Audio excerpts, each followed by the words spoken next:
Hey WhatsApp guys, welcome back to the channel of exam warriors. तो स्वागत है आपका आपके अपने चैनल एग्ज़ाम वॉरियर में। एग्ज़ाम वॉरियर जो है आपको हर एक कॉम्पिटिटिव एग्ज़ाम के लिए एमसीक्यूज़ जो है उसकी टेस्ट सीरीज़ करवाता है। तो अभी जो हम एमसीक्यूज़ कर रहे हैं वो बिहार एक परिचय का है। इम्तियाज़ अहमद और रजनीश कुमार की ये पुस्तक है। इस पुस्तक के बारे में पूरे बिहार के स्टूडेंट, मैं आशा करती हूँ कि सब जानते होंगे, और जो कि यूपी के हैं या फिर राजस्थान हरियाणा जहाँ के भी है, जो कि बीपीएससी का फॉर्म डालते हैं, वो भी जानते होंगे। और बिहार पुलिस हो, बिहार एसएससी हो, बिहार दरोगा हो, बीपीएससी, इन सब के लिए ये बुक बहुत ही इम्पॉर्टेंट है। और ये नवीन संस्करण है, 2022 में मैंने इसको लिया है। आप देख सकते हैं कि ये 10वां संस्करण है। इस बुक के बारे में और ज़्यादा अगर आप कुछ जानना चाहते हैं तो मैं इसको धीरे धीरे स्क्रॉल कर रही हूँ, आप इसको पढ़ लें। इसमें आपको मूलतः बिहार के इतिहास के बारे में, बिहार के राजनीति के बारे में, बिहार के भूगोल के बारे में, बिहार के इकोनॉमिक कंडीशंस के बारे में जो भी एमसीक्यूज़ होंगे उससे रिलेटेड वो आपको मिल जाएंगे। तो अब ज़्यादा समय व्यर्थ ना करते हुए हम इसके एमसीक्यूज़ के जो फर्स्ट क्वेश्चन है उसको स्टार्ट करते हैं। लास्ट में हमने जो हमारा जो पार्ट 3 था, अगर आपने उसको नहीं देखा है तो मैं वो आई बटन पर डाल देती हूँ, वहाँ से जा कर के आप इस वीडियो का पार्ट 3 देख सकते हैं। पार्ट 1 और पार्ट 2 मैं आपको डिस्क्रिप्शन में डाल दूँगी, पार्ट 3 भी मैं आपको डिस्क्रिप्शन में डाल दूँगी, आई बटन पे भी डाल दूँगी। तो हमारा आज का पहला सवाल है, बिहार के सूफी संतों का आगमन, बिहार के सूफी संतों का आगमन किस शताब्दी में हुआ? तो कहने का मतलब है कि बिहार में सूफी संतों का आगमन किस शताब्दी में हुआ? तो ये 12वीं शताब्दी में सूफी संतों का आगमन हुआ था बिहार में। बिहार में आने वाले पहले सूफी संत कौन थे? तो बिहार में आने वाले पहले सूफी संत हैं मोमीन आरिफ हैं। मनेर की विजय के किस सूफी संत का संबंध था? मनेर की विजय से किस सूफी संत का संबंध था? तो ताज फकीह का संबंध था। बिहार पर बख्तियार खिलजी के हमले का पहला विवरण हमें कहाँ से मिलता है? तो हमें तबकाते नासिरी से मिलता है। ये जो 4 प्रश्न है उसको मैंने कल करवा दिया था। आज जो है हम लोग सल्तनत कालीन मूलतः स्टार्ट करने वाले हैं। तो सल्तनत कालीन बिहार जो है हमारा, उसको स्टार्ट करते हैं। और पहला प्रश्न बताने से पहले मैं आपको ये बता दूं कि ये जो हमारा चैनल एग्ज़ाम वॉरियर का है, इस पर हम ऑल कॉम्पिटिटिव एग्ज़ाम्स के लिए एमसीक्यूज़ की टेस्ट सीरीज़ करवाते हैं। तो जो भी स्टूडेंट हैं वो हमारे चैनल एग्ज़ाम वॉरियर को सब्सक्राइब कर ले और इस वीडियो को फटाफट से लाइक करते हुए हम आगे बढ़ते हैं। तो हमारा पहला प्रश्न है, बिहार में सैनिक अभियान आयोजित करने वाला प्रथम सुल्तान कौन था? तो इल्तुतमिश जो है बिहार में सैनिक अभियान आयोजित करने वाला प्रथम सुल्तान था। बिहार को दिल्ली सल्तनत के अधीन करने वाला प्रथम सुल्तान कौन था? तो इल्तुतमिश जो है बिहार को दिल्ली सल्तनत के अधीन किए थे सबसे पहले। तो प्रथम सुल्तान हो गए इल्तुतमिश। इल्तुतमिश ने 1225 के लगभग किसे पराजित कर बिहार पर अधिकार किया था? तो इन्होंने हिशामुद्दीन एवज को पराजित किया था। निम्नलिखित में से कौन सल्तनत काल में बिहार का प्रांतपति नहीं रहा था? तो ये जो है मुबारिज खां, ये बिहार के प्रांतपति नहीं थे। किस काल में बिहार पर दिल्ली सल्तनत के सुल्तानों का निर्णायक वर्चस्व स्थापित हुआ था? तो यह तुगलक काल में स्थापित हुआ था। बिहार के कर्नाट वंश के शासक हरि सिंह देव को पराजित करने वाला सुल्तान कौन था? तो गयासुद्दीन तुगलक जो है ये कर्नाट वंश के शासक हरि सिंह देव को पराजित करते हैं। मोहम्मद बिन तुगलक ने बिहार के किस नगर का नाम तुगलकपुर कर दिया था? तो बिहार के दरभंगा जिले का नाम इन्होंने तुगलकपुर कर दिया था। ये बहुत इंपॉर्टेंट क्वेश्चन है बिहार के बेसिस से। दरभंगा पे जो भी दरभंगा के स्टूडेंट हैं उसको याद रखिएगा कि जो है ना, मोहम्मद बिन तुगलक ने किया था, तुगलकपुर कर दिया था, जिसको हमने बाद में तिरहुत, फिर दरभंगा हो गया। ये दरभंगा में एक दुर्ग एवं जामा मस्जिद का निर्माण करवाने वाला जो सुल्तान है वो मोहम्मद बिन तुगलक ही हैं। तुगलक काल में बिहार की राजधानी क्या थी? तो तुगलक काल में बिहार की राजधानी थी बिहार शरीफ। बिहार राज्य का नाम बिहार किसने रखा था? तो ये तुर्कों ने बिहार राज्य का नाम बिहार रखा था क्योंकि यहाँ पे बौद्ध विहारों की संख्या अधिक थी। ठीक है। बिहार राज्य का नाम बिहार किस काल में पड़ा था? तो ये तुगलक काल में पड़ा था। घुमा फिरा के एक ही क्वेश्चन। मलिक इब्राहिम या मलिक बया बिहार का प्रशासक किस काल में था? तो ये तुगलक काल में था। बिहार के तुगलक काल के सर्वाधिक महत्वपूर्ण प्रशासक मलिक इब्राहिम या मलिक बया का मकबरा कहाँ है? तो ये बिहार शरीफ में है फ्रेंड्स। बिहार के प्रसिद्ध संत शेख अहमद चिरमपोश से भेंट किस सुल्तान ने किया था? तो ये जो है फिरोज तुगलक ने किया था। फिरोज तुगलक का पारसी अभिलेख डैश से मिलता है? तो ये बिहार शरीफ से मिलता है। उत्तर बिहार के कर्नाट शासकों का अंत किस सुल्तान द्वारा किया गया था? तो गयासुद्दीन तुगलक ने उत्तर बिहार के कर्नाट शासकों का अंत किया था। 14वीं सदी में तिरहुत दरभंगा है ना, आपको रिमेंबर होगा। 14वीं सदी में तिरहुत में फिरोज ने किस वंश का शासन आरंभ करवाया था? तो इन्होंने वैनवार वंश का शासन आरंभ करवाया था। तिरहुत के किस वैनवार वंश के शासक के छत्र छाया में प्रसिद्ध कवि विद्यापति ने काव्य की रचना की थी? अपने काव्य की जो रचना किस वंश के शासक के छत्र छाया में किया था उन्होंने? तो ये शिव सिंह, मतलब वैनवार वंश के शासक है शिव सिंह, उनके ही छत्र छाया में प्रसिद्ध कवि विद्यापति रहे थे और उन्होंने अपने काव्य की रचना की थी। विद्यापति बहुत फेमस कवि है हिंदी साहित्य में, तो आप इसको याद रखेंगे। बिहार में प्रारंभिक तुर्क गतिविधियों के संदर्भ में महत्वपूर्ण जानकारी के प्रमुख स्रोत हैं। तो तबकाते नाशरी जो है ये बहुत इंपॉर्टेंट सोर्स है। इब्राहिम लोदी के काल में बिहार के किस सूबेदार ने सुल्तान के विरुद्ध विद्रोह किया था? तो दरिया खान नुहानी ने सुल्तान के विरुद्ध विद्रोह किया था। बिहार के जनजातीय क्षेत्र के लिए झारखंड शब्द का प्रयोग पहली बार हुआ था? तो 13वीं शताब्दी में हुआ था। वर्तमान बिहार क्षेत्र के लिए बिहार नामक सर्वप्रथम किस रचना में मिलता है? मतलब बिहार जो वर्ड है सबसे पहले किस रचना में इसका मतलब हमारे जो राज्य है उसके लिए बिहार शब्द का प्रयोग किया गया था? तो तबकाते नाशरी में किया गया था। किस सुल्तान के तिरहुत को तुगलकपुर कर दिया था? तो वेरी इजी क्वेश्चन है, ये तो मोहम्मद बिन तुगलक थे जिन्होंने तिरहुत यानी कि दरभंगा को तुगलकपुर का नाम दे दिया था।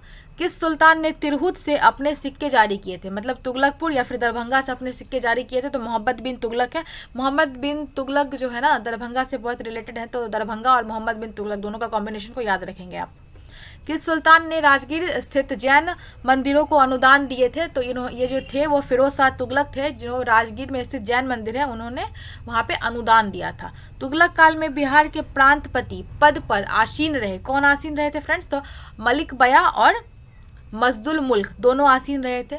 दिल्ली के किस सुल्तान ने बिहार में सैनिक अभियान कर मुंगेर तक अपना राज्य विस्तृत किया था? तो ये सिकंदर लोदी थे जिन्होंने बिहार में अभियान किया था और इन्होंने मुंगेर तक अपना राज्य विस्तार किया था।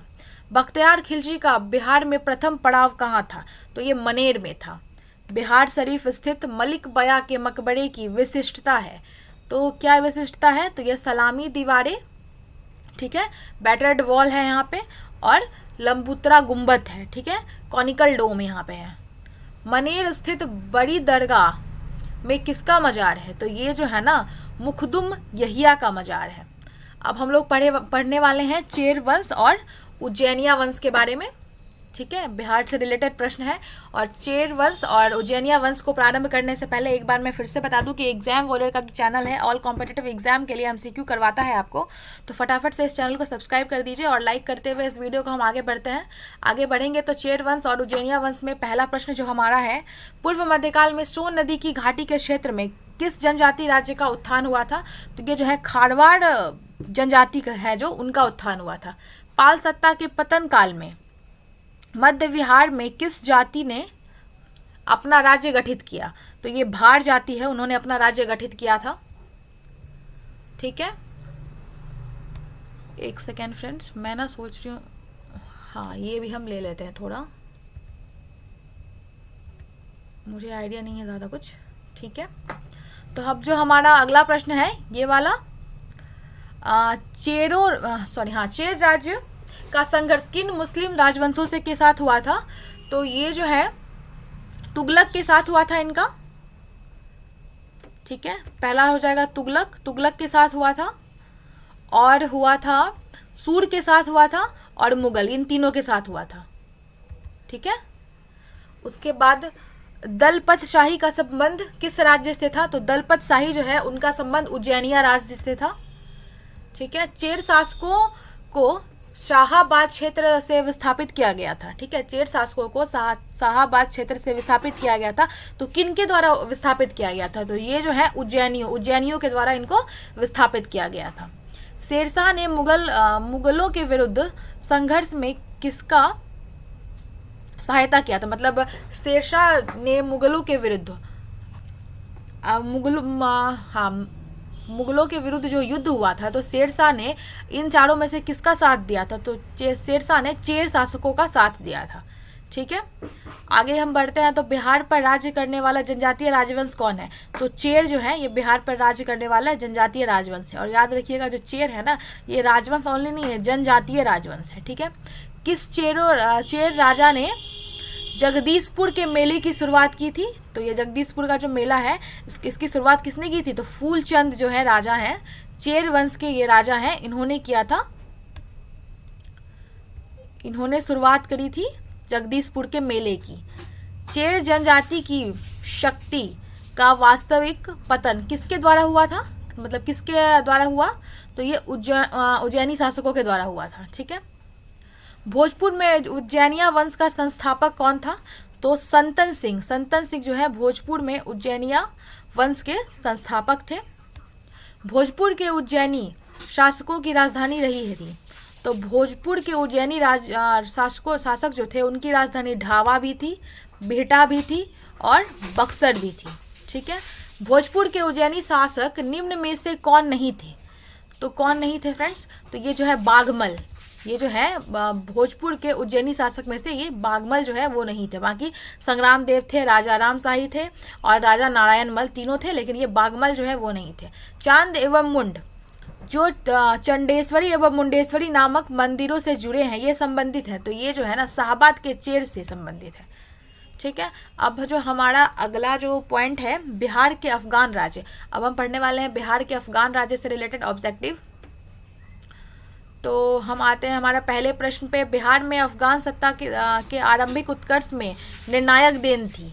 तो किनका निर्णायक देन था भाई? तो नुहानी कबीले का निर्णायक देन था। सिकंदर लोदी ने 1495 to 96 में किसे बिहार का प्रभारी नियुक्त किया था? तो दरिया खान नुहानी को इन्होंने बिहार का प्रभारी नियुक्त किया था। बिहार में नुहानी राज्य का संस्थापक कौन है भाई? तो मोहम्मद शाह नुहानी है। महमूद लोदी को विस्थापित कर बाबर ने किसे बिहार का प्रशासक नियुक्त किया था? तो ये इंपॉर्टेंट प्रश्न है। इन्होंने जलाल खां को बिहार का प्रशासक नियुक्त किया था। ठीक है, सूरवंश का संस्थापक कौन है? तो सूरवंश का संस्थापक शेर शाह है और उनके बचपन का नाम जो है फरीद खां था। शेर शाह को शेर खां की उपाधि किसने दी थी? तो ये बहुत इंपॉर्टेंट प्रश्न है और बार बार बीपीएससी पूछता है ऐसा प्रश्न कि शेर शाह को शेर खां की उपाधि किसने दी थी? तो महमूद नुहानी ने ही शेर शाह को शेर खां की उपाधि दी थी। शेर खां के पिता हसन खां जागीरदार थे। तो कहाँ के जागीरदार थे? वो सासाराम के जागीरदार थे। शेर खां बिहार के किस शासक का संरक्षक नियुक्त हुआ था? तो ये जलाल खां का संरक्षक नियुक्त हुआ था। ठीक है, बिहार में शेर शाह का राजनैतिक वर्चस्व किस युद्ध में विजय करने के साथ साथ स्थापित हुआ था? तो ये जो युद्ध था ना फ्रेंड्स, ये सूरजगढ़ा का युद्ध था। शेर शाह ने किस युद्ध में हुमायूं को पराजित किया था? तो ये चौसा के युद्ध में भी उन्होंने हुमायूं को पराजित किया था और बिलग्राम और कन्नौज के युद्ध में भी उन्होंने पराजित किया था। ठीक है, शेर शाह द्वारा पटना में नवनिर्माण का वर्णन किस रचना में मिलता है? तो ये तारीखे दाऊदी में मिलता है। शेर शाह द्वारा अफगान राज्य की पुनर्स्थापना किस युद्ध के उपरांत की गई थी? तो कन्नौज या बेलग्राम के युद्ध के बाद की गई थी। शेर शाह का प्रशासनिक प्रयोगशाला कहाँ था? तो ये सासाराम में था। बिहार का अंतिम अफगान शासक कौन है फ्रेंड्स? तो दाऊद खां करारानी है। शेर शाह का मकबरा कहाँ है? सासाराम में। ये क्वेश्चन भी प्रश्न मतलब हर एक कॉम्पिटिटिव एग्जाम में हिस्ट्री की अगर बात करूँ तो बहुत बार देखा जाता है ये प्रश्न। शेर शाह द्वारा पटना का दुर्ग और पटना की को राजधानी बनाने की चर्चा कहाँ मिलती है? तो ये जो है तारीखे दाऊदी में मिलती है। और तारीखे दाऊदी ये बहुत इंपॉर्टेंट है। तारीखे दाऊदी की रचना जो है फ्रेंड्स ये अब्दुल्लाह ने की थी। अब्दुल्लाह, इसको आप याद रखेंगे, अब्दुल्लाह ने की थी। शेर शाह द्वारा कौन सा कार्य किया गया था? तो शेर शाह द्वारा जब्त प्रणाली की शुरुआत की गई थी। सिकंदरी गंज एवं सन की डंडी का प्रयोग किया गया था और रुपया का प्रचलन, तीनों शेर शाह के द्वारा किया गया था। बिहार राज्य में स्थित सासाराम के किले का निर्माण किसने करवाया था? तो शेर शाह ने करवाया था। निम्न में से कौन सा कार्य शेर शाह द्वारा नहीं किया गया था? तो ये जो है इबादत खाना का निर्माण, ये शेर शाह ने नहीं, अकबर ने करवाया था। ठीक है, मध्यकाल में पटना का नवनिर्माण किसके द्वारा करवाया गया? तो ये शेर शाह के द्वारा करवाया गया था। सासाराम किसके मकबरे के लिए प्रसिद्ध है? तो सासाराम जो है शेर शाह सूरी के मकबरे के लिए प्रसिद्ध है, हसन शाह खां सूरी के मकबरे के लिए प्रसिद्ध है और इस्लाम शाह, तीनों के मकबरे के लिए जो सासाराम है वो बहुत प्रसिद्ध है। शेर शाह के मकबरे के संबंध में क्या सही है? तो क्या सही है? तो यह झील के मध्य में स्थित अष्टकोणीय आकार का है, ये बिल्कुल सही है। यह मकबरा चौकोर चबूतरे पर बना है जिससे चारों ओर सीढ़ियाँ, ये भी बात बिल्कुल सही है। इसकी छत एक भव्य गुंबद के रूप में है। ये तीनों बात फ्रेंड्स बिल्कुल सही है। पटना को प्रांतीय राजधानी बनाया गया था, तो शेरशाह के शासनकाल में बनाया गया था। सुप्रसिद्ध सूफी संत शेख बरन किस अफगान शासक के समकालीन थे? तो ये जो है ये शेरशाह के समकालीन भी थे और इस्लाम शाह दोनों के समकालीन थे। अष्टकोणीय मकबरा की श्रृंखला में अंतिम मकबरा है तो इस्लाम शाह का है। शेरशाह के अधीन बिहार की कितनी सरकारें थी? तो बिहार की 7 सरकारें शेरशाह के अधीन थी। शेरशाह पटना किले और नगर को बनाने में कितना खर्च उन्होंने किया था? तो 5 लाख रुपए का उन्होंने खर्च किया था। अब हम मुगलकालीन बिहार को देखते हैं। मुगल शासक बाबर ने किसे पराजित कर बिहार पर नियंत्रण स्थापित किया था? तो इन्होंने महमूद लोदी को पराजित किया था और बिहार पर अपना नियंत्रण स्थापित किया था। अकबर ने अगस्त 1574 में पटना में किसे पराजित किया था? तो दाऊद खां को पराजित किया था। अकबर ने पटना युद्ध के बाद बिहार में किसे दाऊद खां से निपटने के लिए किसको छोड़ दिया और वो लौट गया था? तो उसने मुनीम खां को छोड़ा था।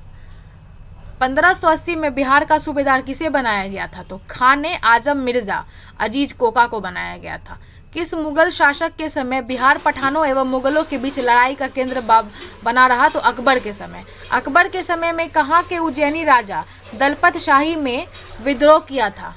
तो ये जगदीशपुर के उज्जैनी राजा थे, इन्होंने विद्रोह किया था। बिहार को सर्वप्रथम अपना साम्राज्य में मिलाने वाला मुगल शासक कौन था? तो अकबर था।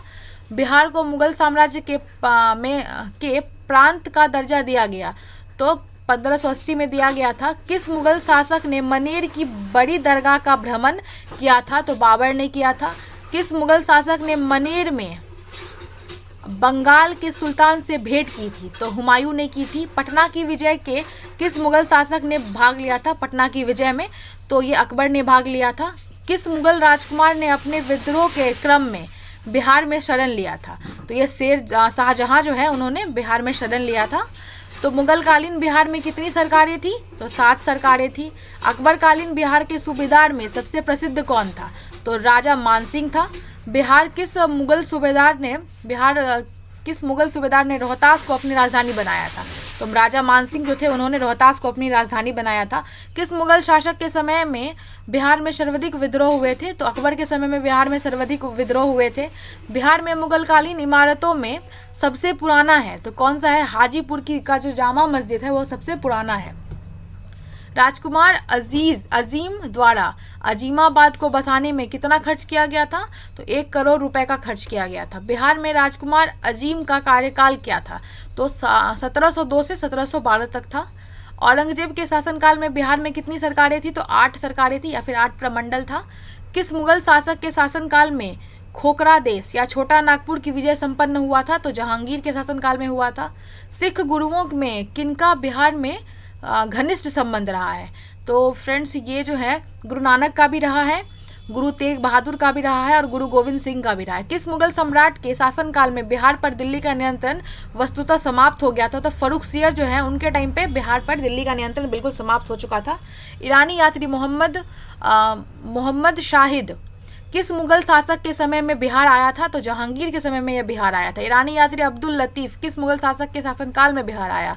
तो ये अकबर के शासनकाल में बिहार आया। राजा मानसिंह को बिहार प्रांत का प्रांतपति नियुक्त किया था। किसने नियुक्त किया था? अकबर ने नियुक्त किया था। मुगल शासक जहांगीर ने 1621 में किसे बिहार का प्रांतपति नियुक्त किया? तो जहांगीर ने राजा परवेज को नियुक्त किया था, राजकुमार परवेज उनको नियुक्त किया था। राजकुमार अजीम को किसने बिहार का सूबेदार बनाया था? तो औरंगजेब ने बनाया था। पटना को अजीमाबाद नाम किसने दिया? तो पटना को अजीमाबाद राजा अजीम ने नाम दिया था। पटना का नाम अजीमाबाद भी था, या आप ये इस बात का ध्यान रखेंगे। तो हमारा जो अभी का मतलब आज जो हमारा दूसरा दिन है तो ये जो है यहीं पे समाप्त होता है, इसको हम यहीं पे एंड करते हैं। और एट लास्ट यही बोलते हैं कि एग्ज़ाम वॉरियर को चैनल को सब्सक्राइब कर दीजिए। एग्ज़ाम वॉरियर का चैनल ऑल कॉम्पिटिटिव एग्जाम के लिए आपको टेस्ट सीरीज़ करवाएगा और आपको एग्ज़ाम में सफल बनाएगा। तो इसी के साथ ही आप चैनल को सब्सक्राइब करते हुए और इस वीडियो को लाइक करते हुए आज का जो ये पार्ट 4 है हमारा, इसको हम यहीं एंड करते हैं। और अगला वीडियो पार्ट 5 जो है इसके बाद अपलोड कर दिया जाएगा, आप लोग इसको देखिए। तो अभी के लिए इतना ही, मिलते हैं नेक्स्ट वीडियो में, नेक्स्ट पार्ट नेक्स्ट 5 में। तब तक के लिए टाटा बाय बाय। प्रिपरेशन करते रहिए, मेहनत करते रहिए। Thank you so much. जय हिंद, जय भारत।